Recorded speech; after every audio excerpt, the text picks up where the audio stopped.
बोलिए सतगुरु साहेब की जय। प्रिय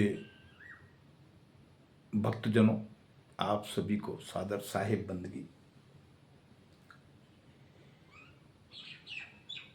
मेरे प्यारों भक्तों, आपके समक्ष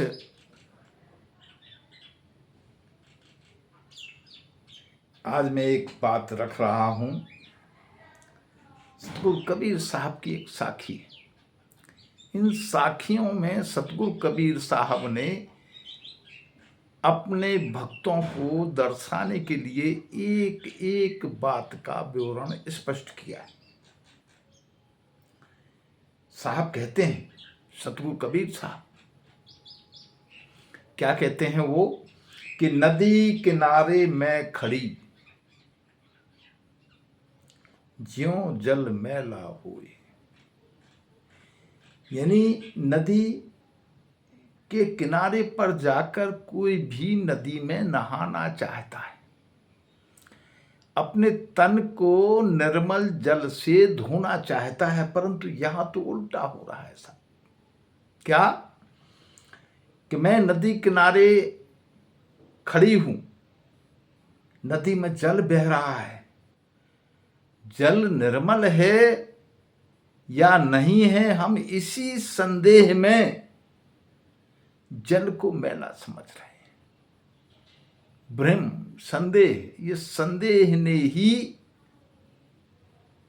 जीव को तोड़ मरोड़ रखा। परमात्मा की भक्ति नहीं करने देता। वो सुमरन से दूर रखना चाहता है। कौन? भ्रम और संदेह। तो सतगुरु कबीर साहब ने कहा भी है कि संशय सब जग खंडिया, संशय खंडे न कोई। और जो कोई संशय खंडे सो शब्द विवेकी होए।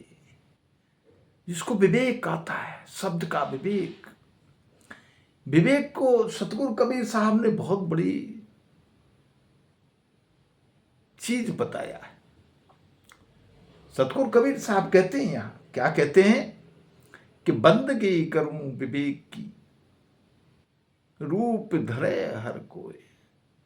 वह बंदगी बहजान दे जहां शब्द विवेक न हो। सतगुरु कबीर साहब कहते हैं कि बंदगी करूं विवेक की, जहां पर विवेक है हम उसको नमन करते हैं, बार बार झुकते हैं, चरण बंदगी करते हैं। रूप तो कोई भी बना लेगा, विवेक है नहीं उसके पास तो उस रूप तो बेकार है फिर वो हमारे लिए। विवेक है तो रूप का मान है, सम्मान है, गौरव है, गर्व है।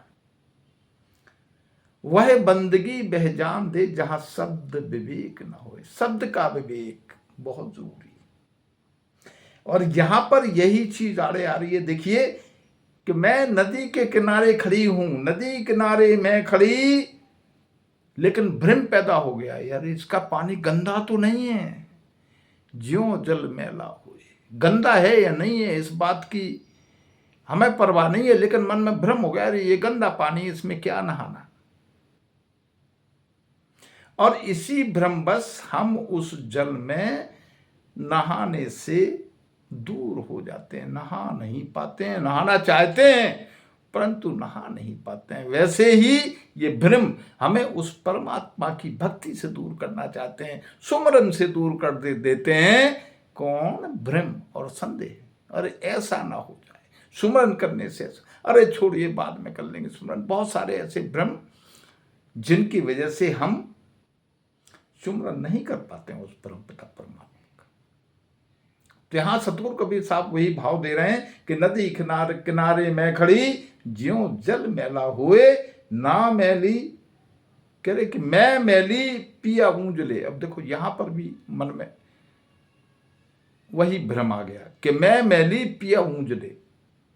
यानी हमारे जो पिया हैं, हमारे जो पति, हमारे जो परमेश्वर, हमारे जो परमपिता परमेश्वर हैं, हमारे जो ईश्वर हैं, वो हमसे उजले हैं, निर्मल हैं, स्वच्छ हैं, लेकिन मैं गंदी हूं।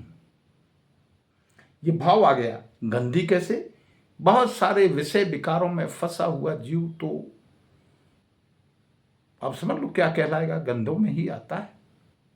तो यहां पर ये भाव उसके अंदर आ जाता है, भ्रम आ जाता है कि मैं मेरी पिया हूं। जरा सोचती कि मेरा जो ईश्वर है, परमेश्वर है, वो तो बहुत सुंदर है, मैं उससे कैसे मिल पाऊंगी, मैं तो बहुत सारे विषय विकारों में फंसी हुई हूं। और ये सोच के कहती कि कैसे मिले अपने परमात्मा से, अपने प्रिय से, अपने उसको सार शब्द परमात्मा से, नेह तत्व से, नेह अक्षर से कैसे मिले, मैं तो बहुत गंदी हूं।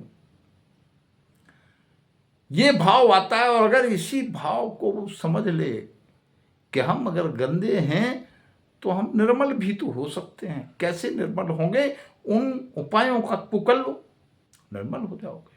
और जब निर्मल हो जाओगे तो न नहाने में आपको दिक्कत होगी, न पिए से मिलन में दिक्कत होगी, न परमेश्वर से आप कहीं दूर होगे। इन्हीं भावों को समझना जरूरी है। इसलिए सतगुरु कबीर साहब ने हमें सुंदर साखियों से नवाजा, क्योंकि जीव फंसा हुआ है संसार में, रम गया है। इस रमन से कैसे निकले, कैसे इन विषय विकारों से दूर हो, यही समझने की चाह रखकर सतगुरु कबीर साहब ने हमें सुंदर सी साखियां नवाजी। तो बोलिए सतगुरु साहिब की जय। आपने यदि चैनल सब्सक्राइब नहीं किया तो इसको कर लीजिए, लाइक कीजिए, शेयर कीजिए, और अगर अच्छा लगा हो वीडियो तो 2 शब्द जरूर इस पर लिखिएगा कमेंट के रूप में। धन्यवाद।